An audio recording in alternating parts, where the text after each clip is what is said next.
যে ঝিঙের ভাপা করব, তাই তোমাদের কাছে দেখানোর জন্য তুলে ধরলাম। যে ঝিঙেগুলো কেটে নিয়েছি, ঝিঙের মধ্যে দেব এই যে নুন আছে, কাশ্মীরি লঙ্কার গুঁড়ো আছে আর হলুদ, এইগুলো সব ঢেলে নিয়ে মেখে নেব।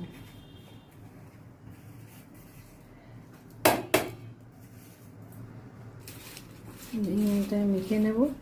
আর এখানে আছে পোস্ত, নারকোল আর সাদা সর্ষে আর কাঁচা লঙ্কাও আছে এর মধ্যে। শুকনো লঙ্কার কোনো ব্যাপার না।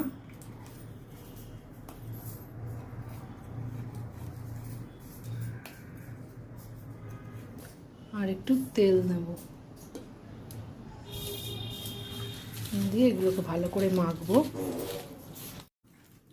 কাঁচা তেল দিয়ে দিয়েছি। আর এবার এইগুলো আমি টিফিন কৌটোর মধ্যে দিয়ে দেবো।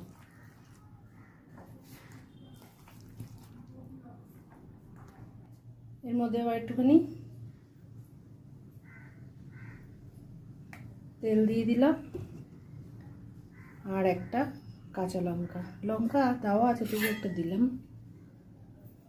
এবার এটা বন্ধ করে এই যে কড়াইতে জল গরম করতে দিয়েছি, এবার এটার মধ্যে বসিয়ে দেবো।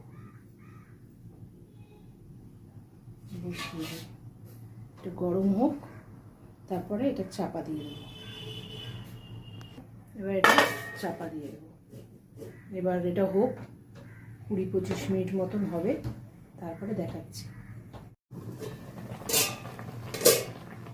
হয়ে গেছে, এবার দেখি কেমন হলো। দেখো কালারটা কেমন এসছে বন্ধুরা। হয়ে গেল আমার ঝিঙে পোস্ত। এইভাবে খেয়ে দেখো।